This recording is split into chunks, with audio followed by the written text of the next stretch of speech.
Y damos paso al interveniente don Ángel López García, conocido también de sobra de todos los estudiantes del máster. Sí. Tienes dos entradas, a la izquierda y a la derecha del aparato, ¿no? De sobra, decía, conocido entre nosotros, y que va a continuar también, supongo, aunque a mí el título me ha sorprendido un poco porque sus últimas investigaciones, probablemente esté relacionado, iban por otro lado, la variación lingüística, nuevas perspectivas. Evidentemente, corazón y centro también de la investigación sobre el lenguaje. Muchísimas gracias por estar entre nosotros y continuar con tu presencia en el máster, don Ángel. Pues muchas gracias. Un momento que me tengo que aclarar con esto, que yo soy un zote total. Pues entonces ya somos dos, pero... Sí, y tienes que escoger ahora la... ¿No se puede agrandar esta cosa? ¿Ablandarla cómo? ¿Lo veis bien? Sí. A ver, Xavier, que tú eres más experto. Ese es el tema, ¿no? Sí. Ya estás. Sí. Luego vas pasando. Para que lo vean un poco más grande, ¿no? Sí. Vale. Sí, claro, con la ruedecita, sí. Un poco más piden. Así, eso. Aquí ya nomás, porque si no. Ahí. Muchas gracias. Bueno, pues buenos días a todos. Como me han dejado de postre, voy a ver si puedo... Bueno, principio. Voy a ver si puedo contar esto de manera sucinta, pero que quede claro. He titulado esto Variación lingüística, nuevas perspectivas. Bueno, lo de nuevas perspectivas se dice siempre para impresionar y es una captatio benevolentia, ¿no? Pero creo que de verdad en el tema de la variación lingüística hacen falta nuevas perspectivas. Y creo que hacen falta nuevas perspectivas por una razón. Normalmente tendemos a oponer la lingüística teórica a la lingüística descriptiva. Es decir, si eres teórico, pues bueno, especulas. Y si eres descriptivista, pues andas recogiendo testimonios. Y entonces pues parece que la variación lingüística, por definición, pertenece a la recogida de testimonios, a la recogida de un corpus. Y esto es lo que yo quiero cuestionar hoy aquí. Evidentemente, el estudio clásico de la variación lingüística pues distingue, como todos sabemos, pues diferencias debidas a la ubicación geográfica, es decir, lo que se llama diferencias diatópicas, diferencias debidas a la clase social, diferencias diastráticas y diferencias debidas al contexto o al registro, diferencias diafásicas. Bueno, y esto es verdad y no lo voy a cuestionar, ¿no?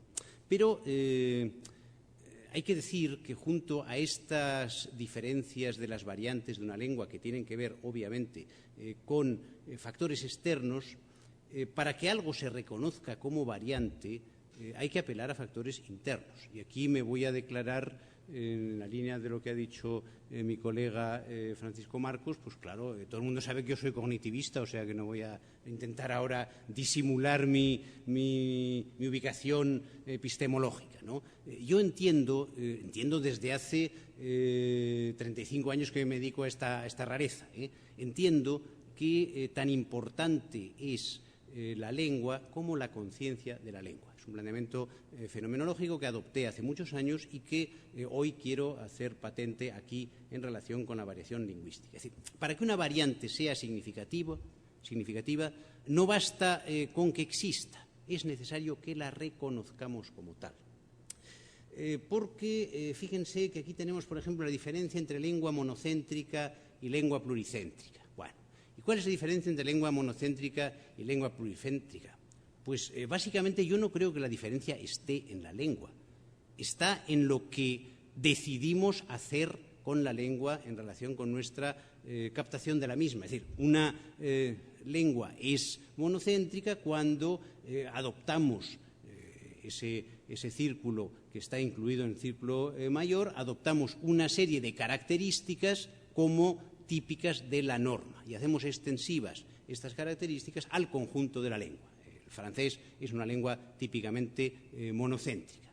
Y, en cambio, en el lado derecho, pues tenemos la misma situación en la que a lo mejor resulta que hay un consenso en un determinado lugar, en una determinada clase social, que acepta unas características como normativas, sería la norma A, frente a otro grupo social o otro lugar que adopta estas características como norma alternativa. Entonces llegamos a una clasificación que es la de la lengua pluricéntrica. Hoy en día se dice que el español es una lengua pluricéntrica frente al francés, que es una lengua monocéntrica. ¿Por qué se dice esto? Pues porque hay un acuerdo en que empieza a haber varios núcleos, se discute cuántos, pero uno sería evidentemente el español del peninsular, otro sería el español del Cono Sur, otro sería seguramente el español de México y de Centroamérica y otro sería probablemente el español andino, como mínimo, si no incluimos además el español activo como una norma más. Es decir, que podemos...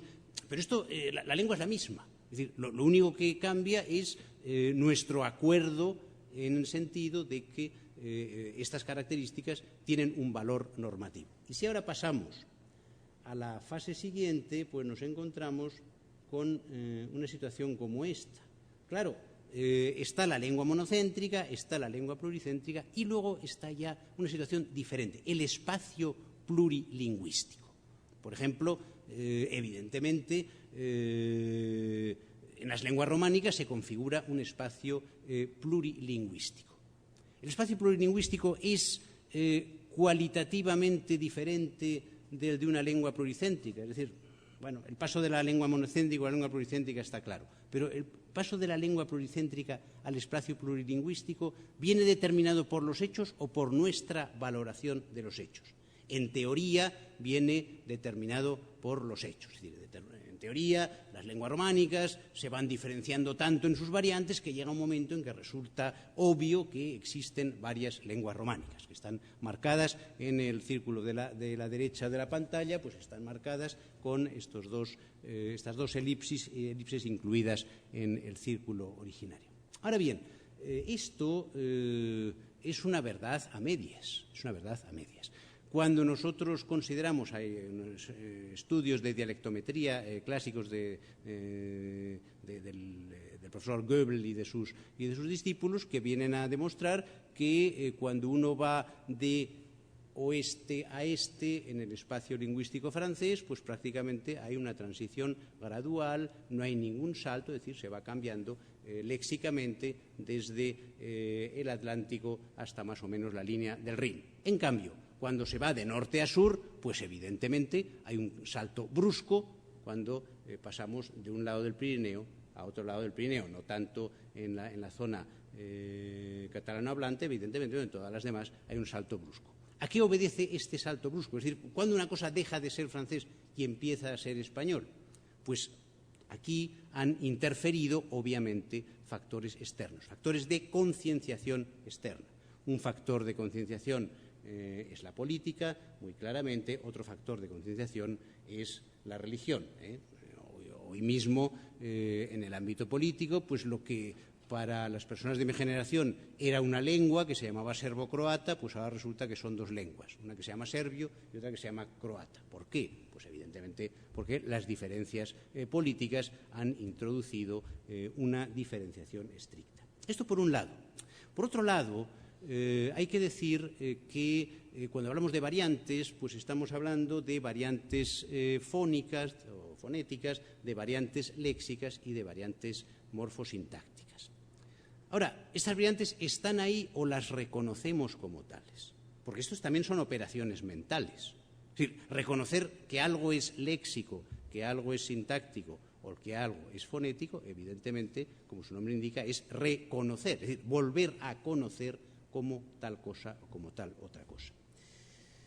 Estos factores determinan, desde mi punto de vista, que el acceso a la variación lingüística debe tener en cuenta, no digo que de manera exclusiva, pero sí, también debe tener en cuenta el factor mental, es decir, el factor de conocimiento. Por un lado, en el reconocimiento del espacio plurilingüístico, que es un reconocimiento que, ya digo, tiene que ver con el imaginario y, por otro lado, en la cuestión de los niveles. En relación con el imaginario, pues aquí he traído una cita de un libro muy conocido de un antropólogo, Anderson, titulado Imagine Communities. Bueno, pues aquí, como veis, pues dice claramente, está definiendo la nación, y lo que dice es que la nación es una comunidad política imaginada.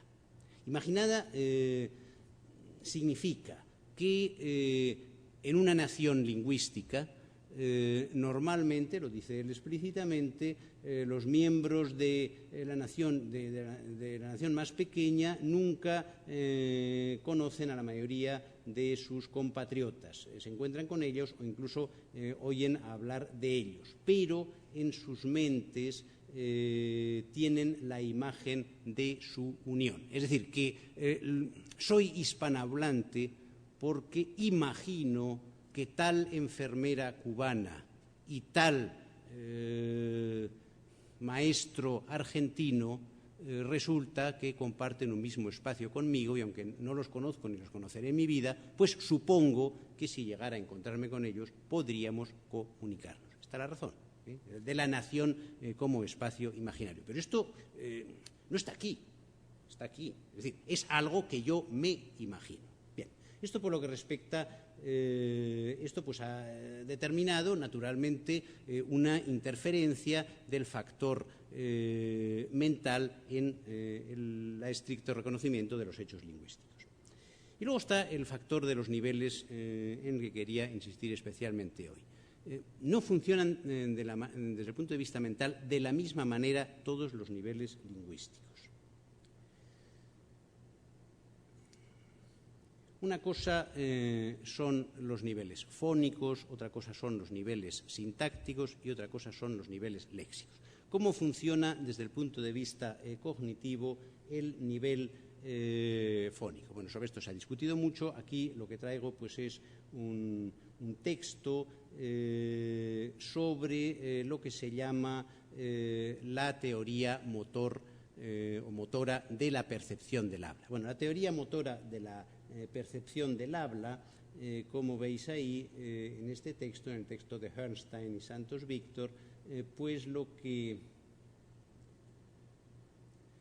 dice es que, claro, hay que decir que mentalmente el componente fónico es el único que tiene, por lo pronto, ya que por asumir una perspectiva localizacionista, lo que tiene es ubicaciones diferentes desde el punto de vista del hablante, desde el punto de vista del oyente, cosa que no ocurre en los demás. Es decir, como hablante y como oyente, el léxico está asentado fundamentalmente en la corteza. Es decir, son redes neuronales que están en la corteza cerebral. Y echo mano de ellas como hablante y echo mano de ellas como las reconozco cuando me las dicen como oyente.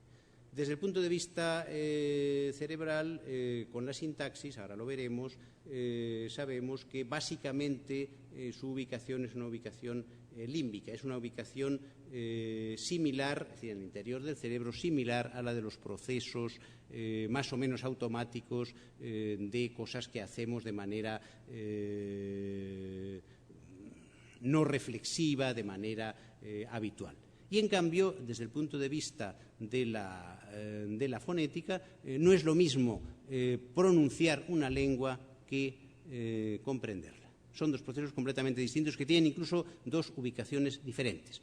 La ubicación cerebral de los procesos de articulación de sonidos es una situación a ambos lados de la cesura de Rolando y básicamente cortical, en las zonas de los movimientos sutiles y de los movimientos bruscos. Y, en cambio, los procesos de percepción, que tienen que ver con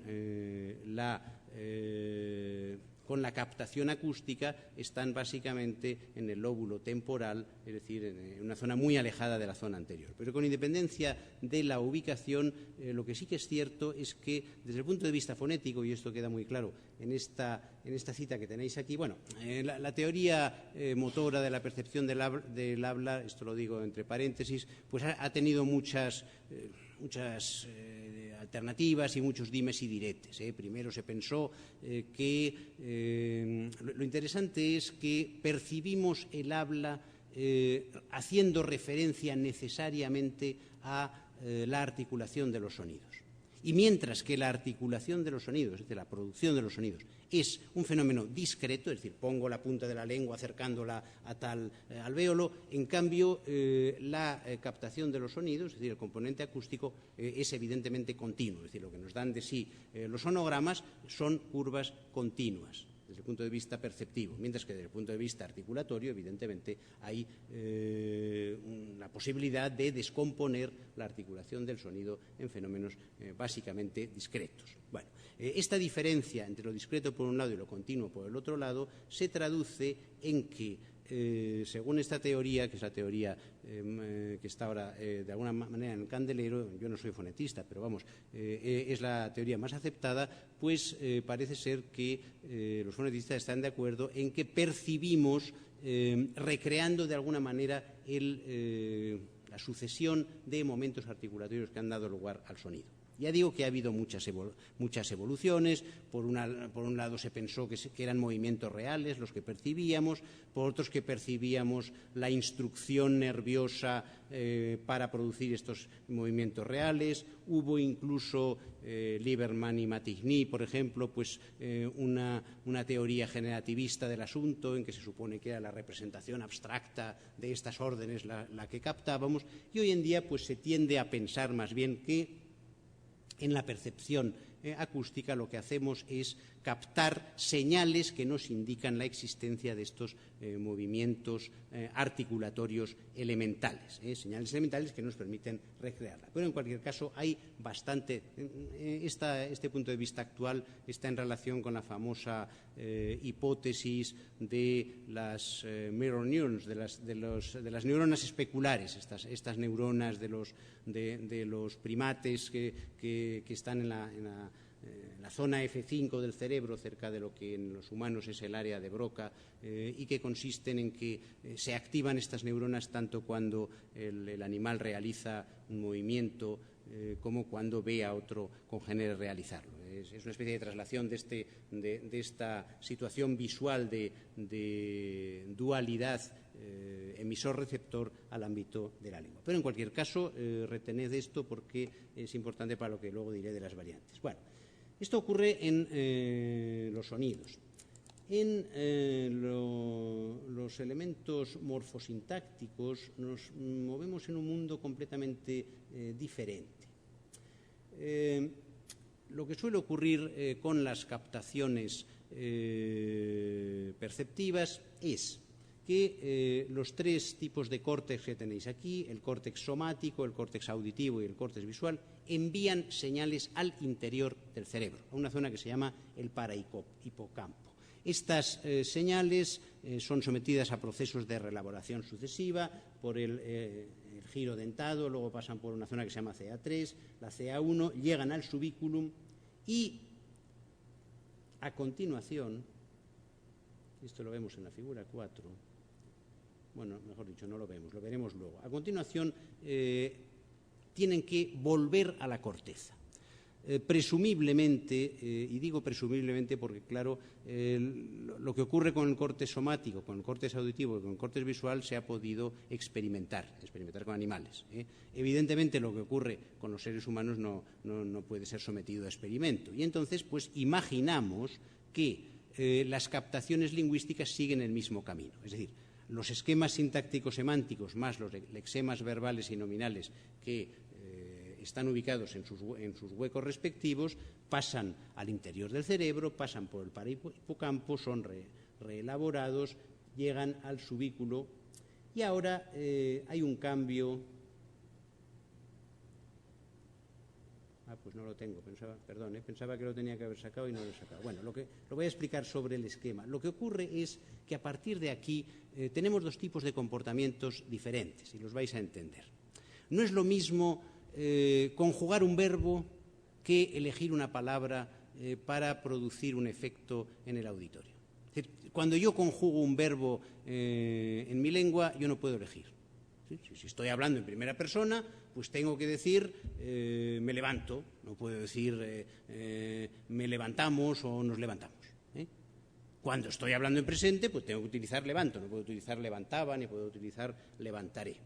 En cambio, sí que soy libre de elegir, naturalmente, si digo las cosas con más finura, con menos finura, con tal connotación, con tal otra connotación. Es decir, para cualquier empleo léxico tengo a mi disposición, en mi cerebro, un montón de posibilidades y yo elijo.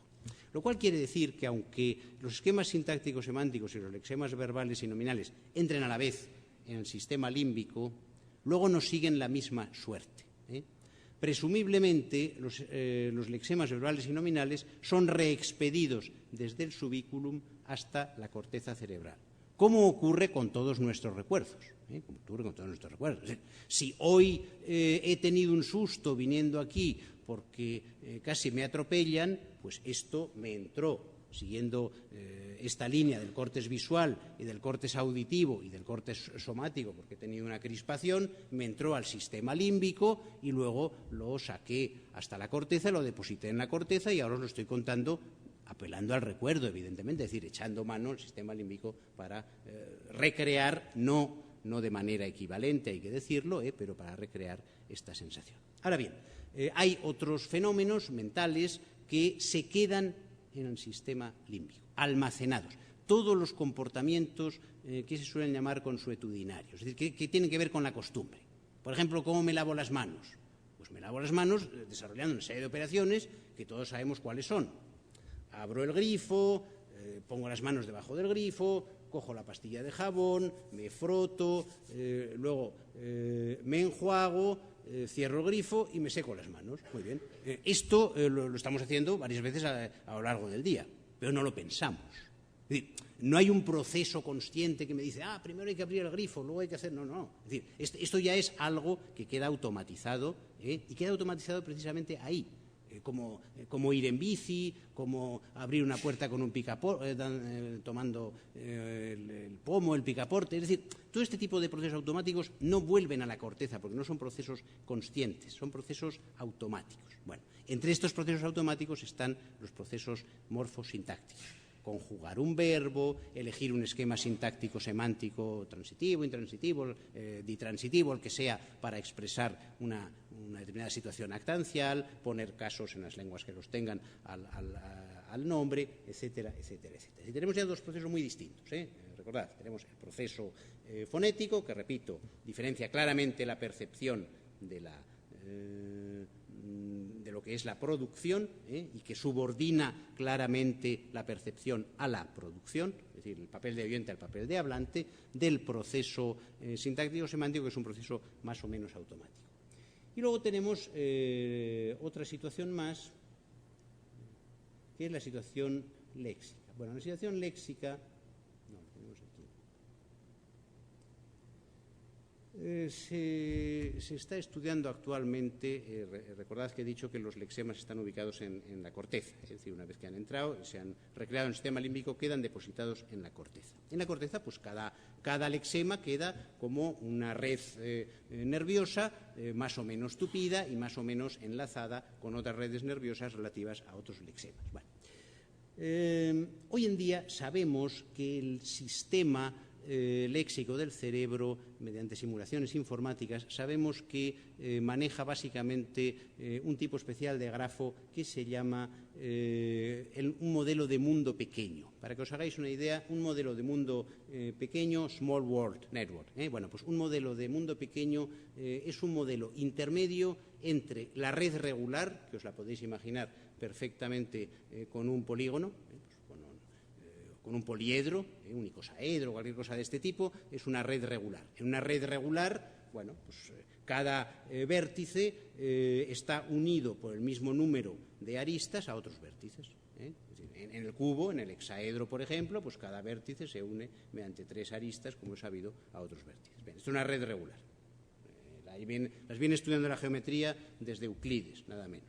Luego están las redes aleatorias. Estas redes aleatorias fueron descubiertas, o mejor dicho, descritas a mediados del siglo pasado por dos matemáticos, Erdős y Régnier. Bueno, estos matemáticos pues descubrieron que las redes aleatorias las podéis imaginar perfectamente, bueno, pues más o menos en esta sala.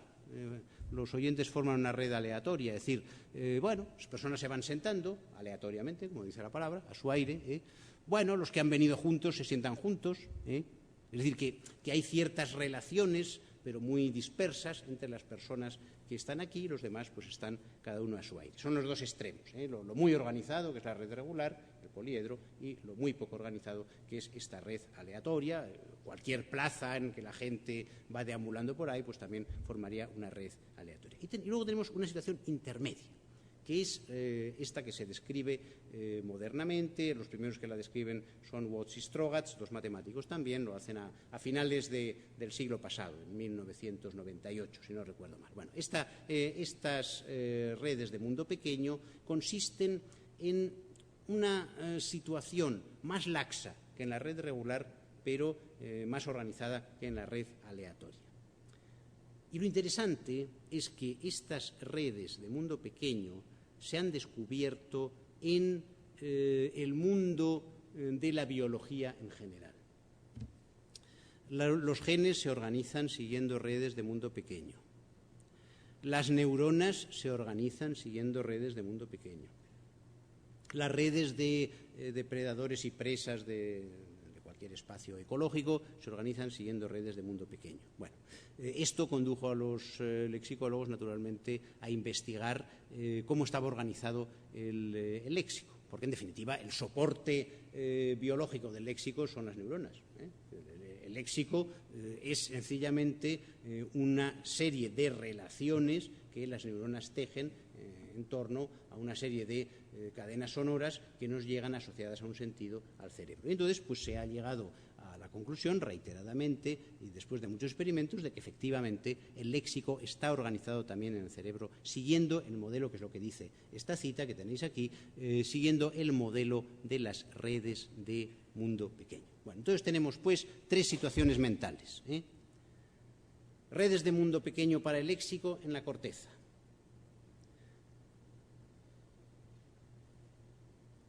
Procedimientos automáticos de elección de un elemento en el sistema límbico, en el interior del cerebro.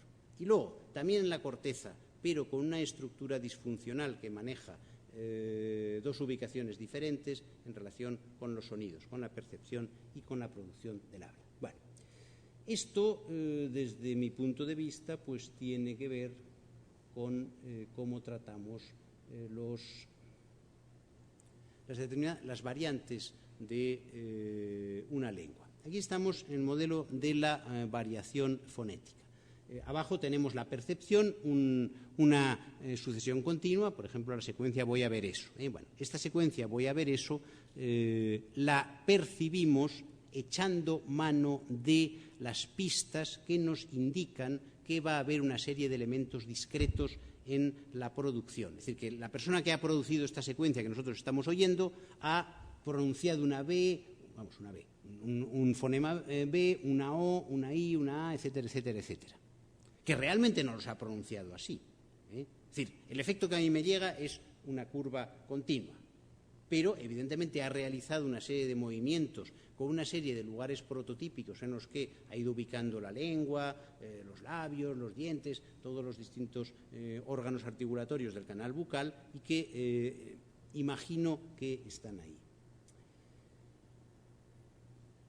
Otro modelo es el modelo morfosintáctico. Bueno, aquí está la conjugación de un verbo italiano porque he adaptado esto de algunas conferencias que he dado en distintos sitios. Bueno, pues, naturalmente tenéis aquí, como veis, un hexágono y en este hexágono pues hay, digamos, una serie de dimensiones. Hay una dimensión vertical y hay una dimensión horizontal con dos líneas paralelas. Es decir, en cada momento tengo que elegir un valor de persona y un valor de número, ora singular, ora plural.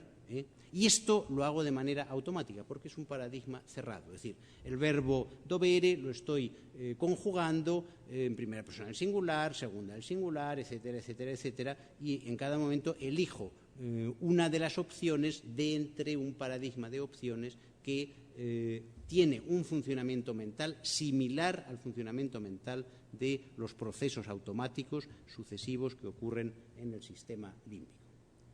Y por fin,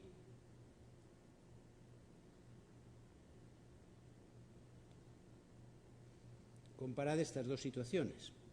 Esta situación que acabo de describir es una situación en que las variantes son variantes que tienen poca importancia numérica. Es decir, una cosa que llama la atención es que cuando hablamos de variantes, todo el mundo imagina o variantes fonéticas o variantes léxicas y tan apenas variantes morfosintácticas. Es decir, cuando la unidad de una lengua está sometida a un número excesivo de variantes morfosintácticas, tendemos a hablar de lenguas diferentes. Si nosotros, en el caso del español, podemos aceptar que hay muchas pronunciaciones. He hablado antes de 4 o 5 modelos normativos, aunque por supuesto hay muchos más modelos de pronunciación.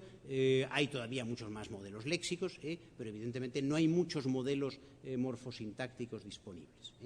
Aquí se contrasta, pues, a propósito de la conjugación, el modelo peninsular y el modelo, en este caso bonaerense, uno de los modelos más clásicos del cono sur. Bien, si hubiera una proliferación de variantes morfosintácticas, evidentemente la pronunciación del español, la unidad o uniformidad del español se resentiría. La uniformidad mental, no estoy hablando de la uniformidad real. Y se resentiría porque yo no puedo tomar uno de estos valores prescindiendo de los demás. Es decir, tengo que tomar el paradigma como tal.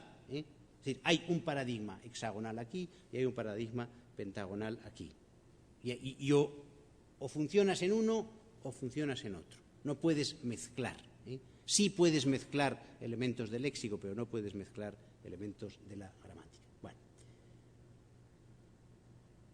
En cambio, aquí tenéis, como veis, pues un modelo léxico en el que tenemos dos posibilidades de designación de un elemento, de este jueguecillo infantil, que unos llaman el trompo, generalmente en América, que en España llamamos generalmente la peonza, pero que marca una disociación que no tiene ningún problema porque sencillamente hay dos ubicaciones corticales, somos conscientes de cuál de las dos se usan y luego las relacionamos pues con el mismo verbo jugar o con el mismo verbo lanzar sin ningún problema. Bien. ¿Cómo tratan esto los lingüistas? Aquí no estoy hablando de los lingüistas, estoy hablando de una ubicación puramente mental. Lo que estoy diciendo, no lo olvidéis, es que estas ubicaciones mentales, en definitiva, siguen las pautas que se pueden seguir, es decir, las pautas que te marca la corteza cerebral con su organización de redes de mundo pequeño para el léxico, las pautas que te marca el sistema límbico con su organización de sistemas cerrados y pautados para el sistema morfosintáctico y las pautas que te marca la corteza cuando hay dos ubicaciones diferentes en el caso del sistema fonético. Sabéis, y con esto terminaré, sabéis que los lingüistas cognitivistas, con perdón, pues tenemos la manía de los prototipos. Bueno, la teoría de prototipos efectivamente empezó siendo una teoría psicológica. Empezó siendo una teoría psicológica que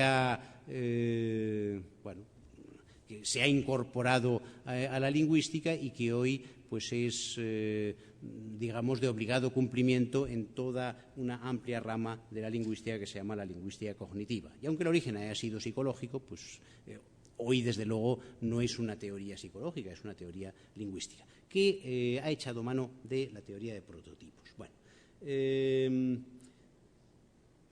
no voy a hablar aquí de los fundamentos de la teoría de prototipos porque lo supongo conocido por todo el mundo. Simplemente voy a recordaros pues, que hay tres tipos de prototipo.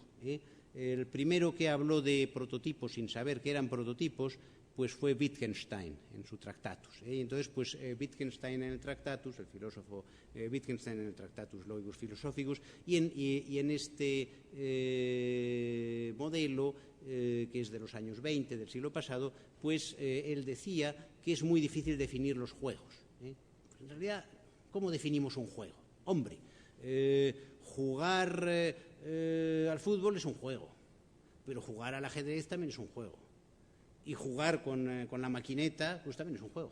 Entonces, pues claro, ¿qué lo defines? ¿Como como una cosa colectiva, bueno, pues la maquineta juega solo, es un acto autista. Como algo que hace esfuerzo físico, pues en el fútbol sí, en la maquineta, aparte de que los dedos van que vuelan, pues no. En el ajedrez, las muñecas. Quiero decir que verdaderamente es muy difícil dar características comunes a todos los juegos que permitan definir la palabra juego. Y entonces Wittgenstein proponía un modelo de este tipo en el que hay una serie, es un diagrama de Ben-Euler en el que lo que tenemos son, pues como veis, una serie de círculos que muestran una situación de intersección, es decir, A tiene elementos comunes con B, que son los que están en este... que no tengo aquí un puntero electrónico, pero bueno, ya os lo imagináis, ¿no? Los que tienen en común A y B y luego elementos solo de A, solo de B. Lo mismo cuando comparamos B y C. Pues, el círculo de la izquierda sería jugar con muñecas, el círculo del centro sería jugar con un balón, el círculo de la derecha sería jugar con un juego de ordenador y así sucesivamente. No hay unas características comunes para los juegos. Frente a este modelo, los psicólogos que originariamente propusieron el modelo de prototipos, que luego ha sido adoptado por el conjunto de la lingüística cognitiva, pues propusieron un modelo que aquí se llama de prototipo clásico, que es un modelo en el que, cuando estamos hablando, por ejemplo, de aves, pájaros, pues no todos los pájaros son iguales. Es decir, está claro que hay pájaros y pájaros menos pájaros, si me permite la expresión. Es decir, que cuando a un niño le dices, a ver, niño, dibuja un pajarito, pues lo que dibuja pues es una especie de paloma, una especie de gorrión. No te dibuja una gallina y tampoco te dibuja un avestruz. Sí, el biólogo dirá que un avestruz, además avis strutio, quiere decir que tiene hasta en la etimología la palabra ave, ¿no? Pero a la hora de la verdad un avestruz no parece un ave muy seria, un ave que no vuela, ¿esto cómo va a ser un ave?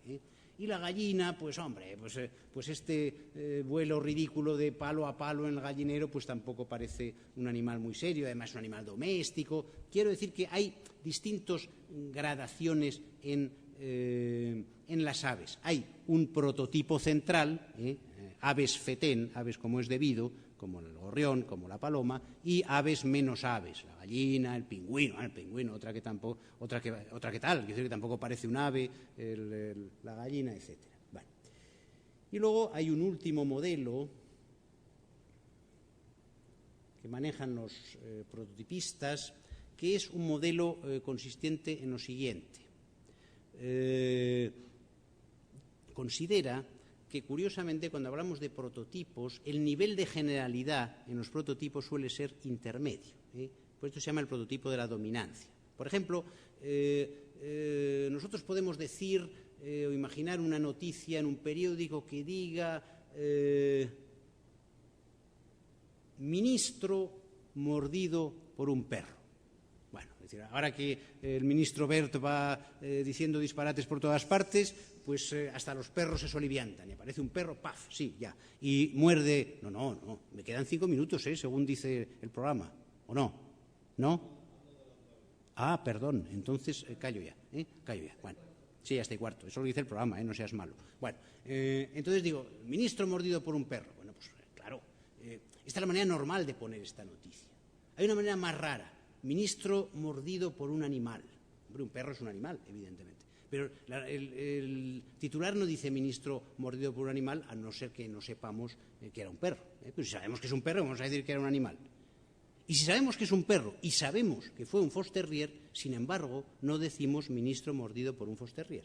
Decimos ministro mordido por un perro. Es decir, que hay un nivel de base en el que nos entendemos, un nivel de abstracción que puede usarse, evidentemente, pero que ya queda demasiado general, y un nivel de especificación, el Fox terrier, que también queda demasiado general. Bueno, ¿por qué os he traído a colación estos 3 modelos? Pues porque estos 3 tipos de variantes se articulan siguiendo precisamente estos prototipos. Quiero decir que os he explicado los prototipos con ejemplos distintos, pero aquí los tenéis con lo que yo quería decir. Es decir, el prototipo de parecidos de familia es un prototipo que se aplica perfectamente a la variación sintáctica. Es decir, paradigma del dialecto A, la conjugación del verbo en español peninsular. Paradigma del dialecto B, en español de Buenos Aires, y así sucesivamente. Comparten cosas, pero hay otras cosas que no comparten. Y no sabríamos decir cuál es el que define el prototipo del español. ¿Cómo hay que conjugar? Bueno, este es un problema que tienen los profesores de español como lengua segunda continuamente. Es decir, ¿les enseñamos el paradigma de Buenos Aires o les enseñamos el paradigma de Madrid? Pues depende de muchas circunstancias, pero evidentemente ninguno de los dos tiene entidad normativa capaz de imponerse a otras. Es decir, ¿por qué ocurre esto? Pues porque claramente el sistema límbico propicia una organización prototípica de este tipo. En cambio, el léxico en general propicia este tipo de organización sinonímica del prototipo clásico. Es decir, hay una serie de palabras generales que son comunes a todos los dialectos de una lengua. Andar, ir, querer.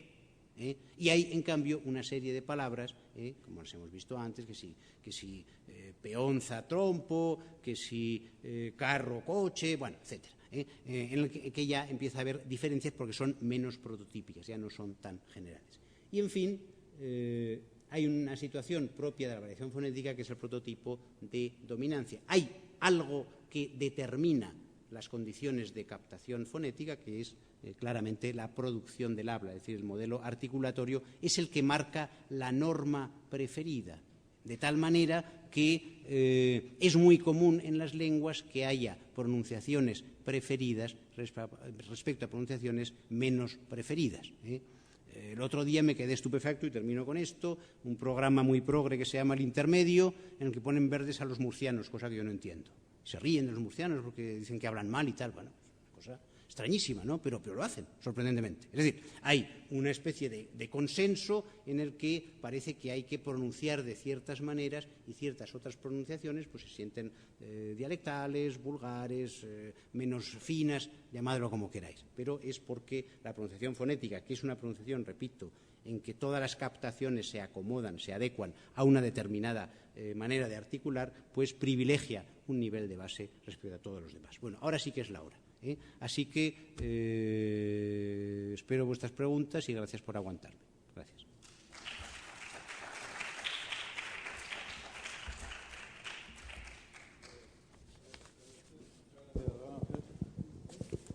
Preguntas, cuestiones.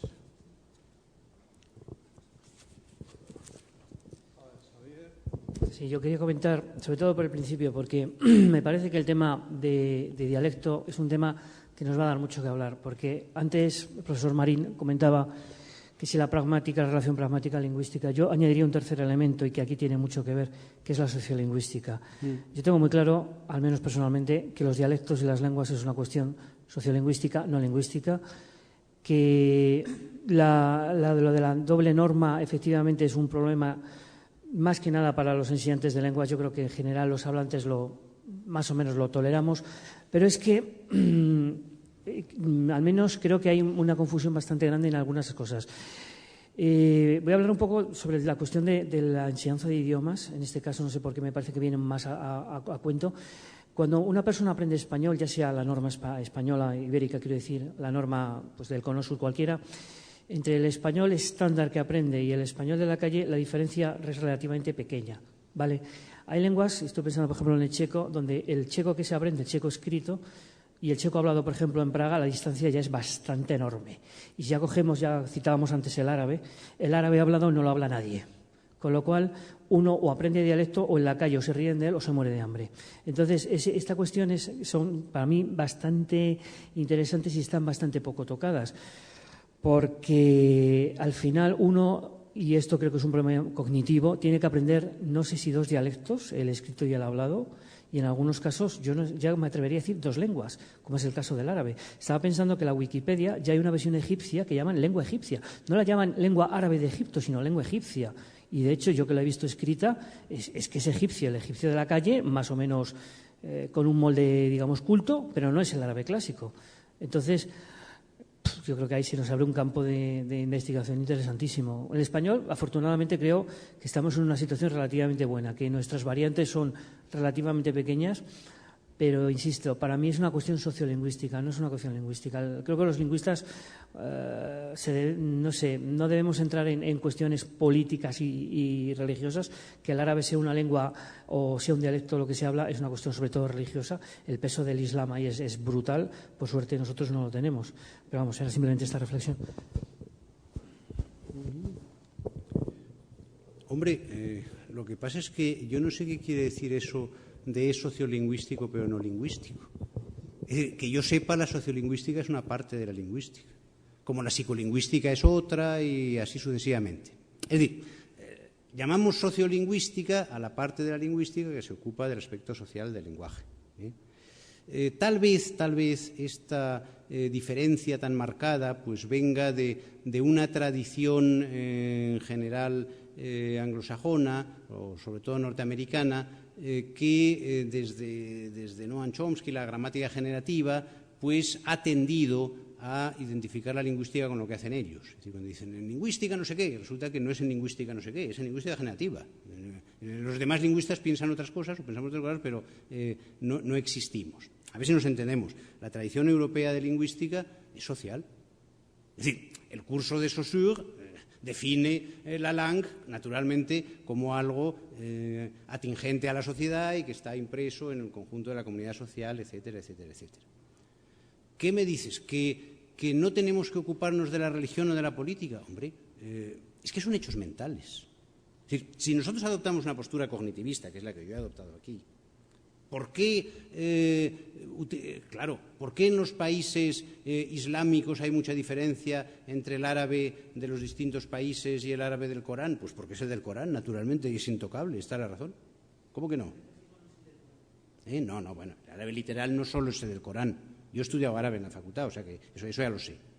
Pero el modelo actual es un modelo en el que, digamos, la diferencia de las distintas hablas, o como lo quieras llamar, nacionales, sobre ellas, sobre nada, de alguna manera, el árabe del Corán. ¿Cuestiones políticas? Pues claro que importan las cuestiones políticas, porque esas cuestiones políticas, al final, van a repercutir en la norma de las lenguas. Ya lo he dicho. ¿Qué ha ocurrido con el rumano y el moldavo? Pues que tienden a diferenciarse porque el uno ha caído en un sitio y el otro ha caído en otro sitio. ¿Qué ocurre con el serbio y el croata? Pues lo mismo. Es decir, las cuestiones lingüísticas importan mucho. Y tanto, en la época de la DDR, de la Deutsche Demokratische Republik, pues se hicieron la ilusión de hacer un alemán revolucionario especial distinto del de los otros. No lo consiguieron, pero bueno, si no hubiera caído el muro, pues en 2 o 3 siglos probablemente lo habrían acabado consiguiendo. Es decir, que estos factores, yo creo que son factores que no se pueden desdeñar en absoluto. Es que yo no entiendo que se pueda ser sociolingüista al margen de la lingüística. Porque los hechos sociales, por eso he traído yo aquí a colación la cita de Anderson, la de la nación como comunidad imaginada, y la nación lingüística como comunidad lingüística imaginada. Entonces, bueno, ¿cómo se podría hacer sociolingüística al margen de la lingüística? Tomando el lenguaje como un producto cualquiera. Es que no es un producto cualquiera, es un producto mental. Es un hecho que está aquí. Y la conciencia del lenguaje está operando siempre en todos los desarrollos del lenguaje. Otra cosa es que naturalmente uno se especialice en los aspectos sociales, en los aspectos no sé qué, en los aspectos no sé cuándo. Eso es otra cuestión. Yo no soy sociolingüista, tengo que decirlo.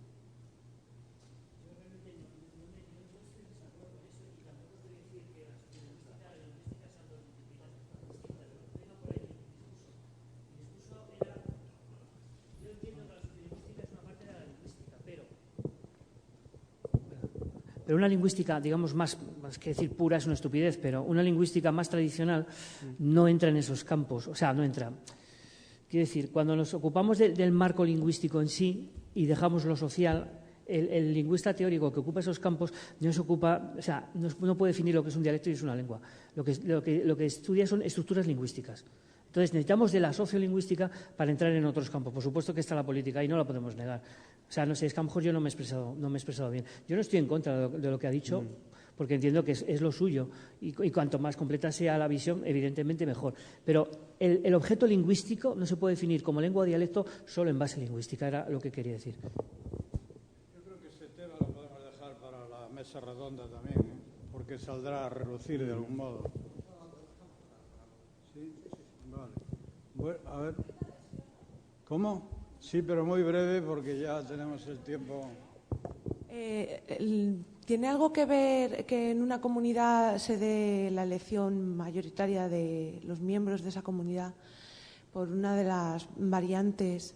¿Tiene que ver con lo de los memes que heredamos? Bueno, vamos a ver. No tiene que ver con los memes, porque los memes no los heredamos, es decir, los memes no son genes. La idea de los memes está hecha sobre los genes, pero no son genes. Son elementos culturales que van pasando o se van transmitiendo los elementos de la comunidad. Claro, los memes los marca la norma, pero la norma no necesariamente procede de una mayoría social. Es decir, la norma no siempre es democrática, quiero decir. La norma la puede imponer un organismo, como una academia, por ejemplo, basándose en los modelos de los escritores. Entonces ya no estamos en un proceso de normativización democrática, estamos en un proceso de normativización elitista, evidentemente. Es decir, en otros casos, en cambio, pues hay claramente, sí, elementos meméticos que tienen que ver con el uso común o el uso general de una acepción o de un determinado léxico. Sí. Bueno, oye, una última cuestión, porque a mí eso de la diferenciación entre la producción y el reconocimiento me hace pensar en lo siguiente: quien pronuncia no reconoce. Vamos a ver, que al pronunciar se desplaza el circuito de circunvoluciones de un lado al otro en el cerebro. Bueno, yo he empezado diciendo que no soy ni fonetista ni sociolingüista, ninguna de las cosas. Pero bueno, soy gramático, como los que me conocen un poco ya saben que mi rollo es otro. Pero lo que hay es, digamos, un privilegio claro del aspecto hablante o del aspecto productivo respecto al aspecto receptivo, respecto al aspecto oyente, cosa que en otros componentes no existe en este grado. Y probablemente esa sea la razón por la que los estudiantes de una lengua como L2, es decir, a partir de cuando ya se ha consumado el proceso de maduración del cerebro, pues tienen dificultades prácticamente insalvables para llegar a pronunciar la lengua como un nativo. Es decir, cosa que no ocurre en los demás componentes. Es decir, si uno sabe una lengua extranjera, bueno, L2, sea o no extranjera, bien, puede no cometer ningún error gramatical, puede ser mejor desde el punto de vista gramatical que alguno de los nativos, comete todo tipo de solecismos, de barbarismo, de no sé qué, puede tener un léxico mucho más elaborado, sofisticado, pero pronunciará mal. Yo conozco a muchos hispanistas que saben desde luego más palabras de español que muchos hispanohablantes, y sin embargo su pronunciación pues se nota que, en fin, que no, que es una cosa que han aprendido, que nunca han acabado de coger los matices, porque hay aquí una especie de asimetría entre el hablante y el oyente.